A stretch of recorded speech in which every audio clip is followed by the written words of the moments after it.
नमस्कार मित्रों, मैं पंडित पुष्पराज आचार्य श्री बालाजी ज्योतिष वास्तु केंद्र में सभी दर्शकों का बहुत बहुत स्वागत है। आइए इस वीडियो के माध्यम से दीपावली के संशय की निवृत्ति कैसे की जाए। हमारे सामने भगवान जी बैरागी जी आए हैं इसी संशय को लेकर के। पंडित जी साहब, दीपावली कब मनानी चाहिए? ये समाज में कोई 31 कर रहा है, कोई 1 नवंबर कह रहा है, तो क्या सही है शास्त्रीय दृष्टिकोण से? आप जरा इसको क्लेरिफाई करें, इसको स्पष्ट करिए। तो बहुत अच्छी बात है।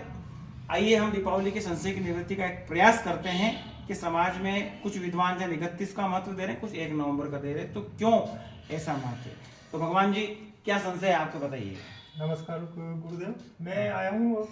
मार्केट में इस टाइप का चर्चा का विषय और बहुत सारा पंचांग में भी हम देखते हैं, तो सभी में कहीं पे भी कोई सही मार्गदर्शन नहीं मिल पा रहा है कि दिवाली कब मनाई जाए। बहुत सारे लोग बताते हैं 1 तारीख को मनाई जाए, कोई बोलता है 31 को मनाई जाए, कहीं पे हम देखते हैं कि 29 को धनतेरस है, कोई बोलता है 30 को धनतेरस है। तो इसका सही मतलब मायने में एक पूजा अपने को लगे, उस टाइप का मार्गदर्शन जिज्ञासा भगवान जी आपके माध्यम से हो सकता है इस प्रश्न से सामाजिक स्थिति में भी जो भ्रांतियां है वो लगभग स्पष्ट हो जाए कि कौन सी दिवाली कब मनानी चाहिए। हम चर्चा करते हैं कार्तिक महीने की, शुभारंभ करते हैं। 18 अक्टूबर से कार्तिक स्टार्ट हो रहा है, जहां पर कृष्ण पक्ष में ही 13, 14 और अमावस्या तीनों दिन तक दीपावली महोत्सव मनाया जाता है। तो 13 कब है, चतुर्दशी कब होती है और अमावस्या की शास्त्रीय अमावस्या कब है जहां दिवाली अपन मना सके। तो आज चर्चा करते हैं। तो 18 तारीख से तो कार्तिक स्टार्ट हो रहा है कृष्ण पक्ष, जिसमें धनतेरस जो है बुधवार के पड़ रही है। बुधवार हस्त नक्षत्र 1:15 पर आपका जो है तेरस रहेगी। इसलिए तेरस जो है ना, ये धनतेरस है, जिसमें भगवान जो है धनंजय महाराज, भगवान जो है धनवंतरी जी, वह समुद्र में से अमृत का कलश लेकर निकले थे। उसका प्रतीक है कि घर में हमें आयु मिले, आरोग्य मिले, नई नई वस्तुएं हम लाते हैं उस दिन धनतेरस के दिन। हमें ऐश्वर्यशाली बनते हैं, हम धनाढ्य बनते हैं। घर में रंगाई पोती करके दुकान के अंदर शुद्धिकरण होता है, और वहीं से श्री गणेश हमारा धनवंतरी जी भगवान कुबेर के रूप में हमारे जीवन को वृद्धि करते हैं। तो वो धनतेरस जो है जीवन में समृद्धि का प्रतीक है। इसलिए धनतेरस जो है वो दोपहर में मनाती नहीं जाने वाली तिथि है। तो उदयकालीन जो है इसका बहुत ज्यादा महत्व होता है। तिथि की जो भ्रांतियां है ना भगवान जी, ये शास्त्रीय दृष्टि से लोग रात्रिकालीन मनाते हैं, परंतु कुछ त्योहार ऐसे हो जो रात्रिकालीन मनाई जाए। बाकी सभी त्योहार रात्रि में नहीं मनाए जाते। जैसे धनतेरस आप रूप चौदसी दिन में मनाते हैं, तो इसके लिए उदयकालीन तिथि सर्वत्र मान्य है। इस तिथि 2 घंटे की रुको, 1 घंटे की रुको, अगर वो सूर्योदय में है तो दिन भर उसकी मान्यता होती है। 75% तिथि का महत्व हो जाता है। क्योंकि शास्त्र में ऐसा बताया जाता है कि अगर कोई तिथि क्षय होती है ना, तो सूर्योदय से बाद अगर कोई तिथि क्षय पैदा होती है, वो कितने भी दिन में रहे, अगर वो अगले दिन सूर्योदय से पहले खत्म हो जाए तो उसको हम डेड तिथि मानते हैं। मतलब उसकी तिथि की मृत्यु हो चुकी है, यानी तिथि क्षय हो चुकी है। अगर सूर्योदय के बाद कभी भी तिथि लगे तो उसकी वैलिडिटी नहीं होती है। तिथि 1 घंटे 4 घटी भी अगर सूर्योदय में उग जाती है, उस तिथि को दिन भर उस तिथि की ही मान्यता होती है। पहली चीज तो ये होती है। अब इसमें संशय होता है, कुछ त्योहार रात्रिकालीन होते हैं, तो उसमें सूर्यास्त में तिथि आ जावे तो उसको भी मान्यता दी जाती है। तो यहाँ पर दीपावली जो है 4:30 बजे जो है आपको 31 तारीख को बैठ रही है। तो कुछ विद्वानों का मत है कि रात्रि में प्रदोष काल में तिथि टच हो रही है, परंतु ये उदयकालीन तिथि नहीं है। शाम को दिन भर जो है वो चतुर्दशी रहेगी।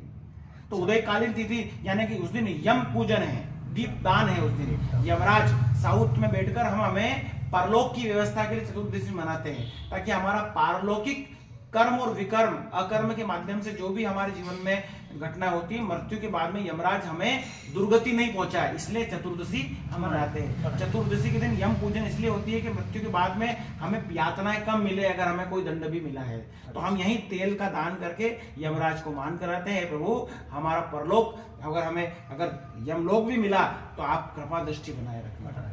उसकी मान्यता से हम जीवित अवस्था में ही चतुर्दशी मनाते हैं। तो चतुर्दशी जो है वो मृत्यु की चीज है, मृत्यु को सुधारने की चीज है।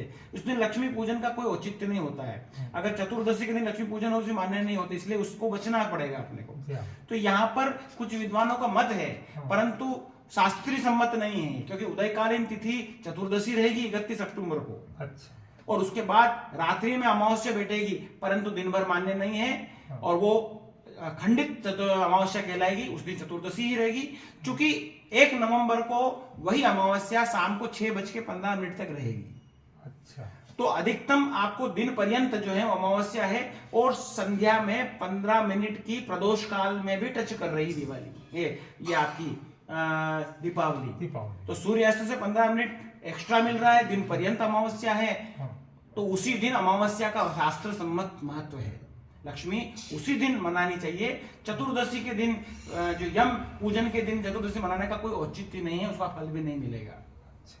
इसलिए मान्यता यह है कि 1 नवंबर के दिन दीप पूजन करें, भगवान माता लक्ष्मी को मनाइए, रिझाइए, पूजन करिए, दान पुण्य करिए, और रात को बैठकर लक्ष्मी जी की आराधना करिए, ताकि पूरा साल भर आपका धन भंडार भरा रहे और लक्ष्मी भी आप पर कृपा बनी रहे। तो 1 नवंबर के मैं पक्ष में हूं।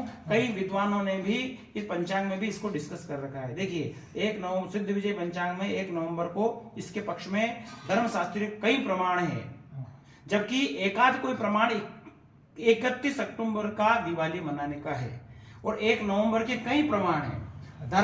धर्म सिंधु निर्णय सिंधु की पुस्तक में उठाएंगे तो कई कारण मिलेंगे साहब, कि प्रदोषकालीन है, मध्य व्यापिनी है, आपके उदयकालीन तिथि है। तो इसके कई अर्थ 1 नवंबर को बैठ रहे हैं, जबकि एकाध कोई प्रमाण आपको 31 अक्टूबर का बैठ रहा है।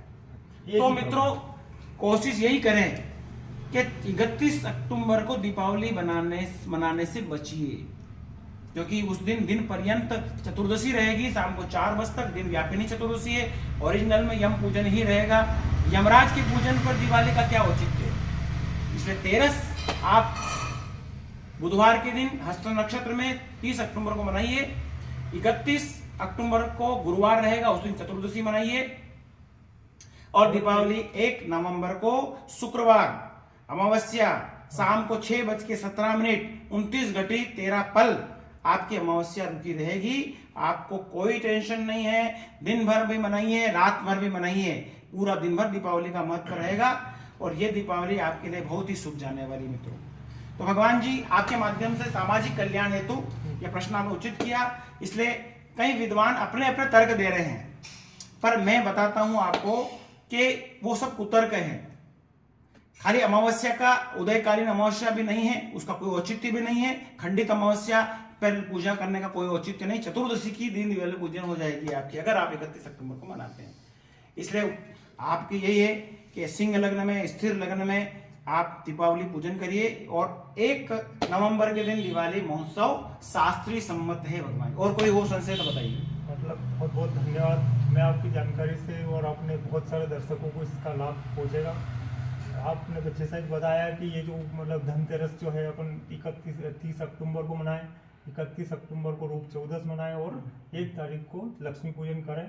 ये बहुत अच्छा, मतलब 99% लोगों का ये मत है कि 1 तारीख को ही मनाना चाहिए, उस दिन सही रहेगा। तो अपन लक्ष्मी पूजन और ये सारी पूजा इसीलिए करते हैं क्योंकि अपना ये लोग और परलोक भी सही हो, उसी के लिए अपन ये करते हैं।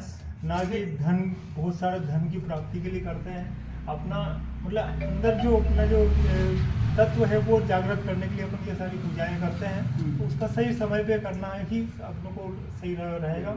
तो मेरा सभी से निवेदन है कि 30 तारीख को आप धनतेरस मनाएं, 31 को रूप चौदस मनाएं, और 1 तारीख को दीपावली मनाएं। बहुत बहुत धन्यवाद। ठीक है भगवान जी, आपके आने से आपका प्रसन्न हुआ, और मुझे लगा होगा आपके मन का प्रश्न निवृत्त हुआ। आपके माध्यम से कई दर्शकों के भी संशय की निवृत्ति हो गई।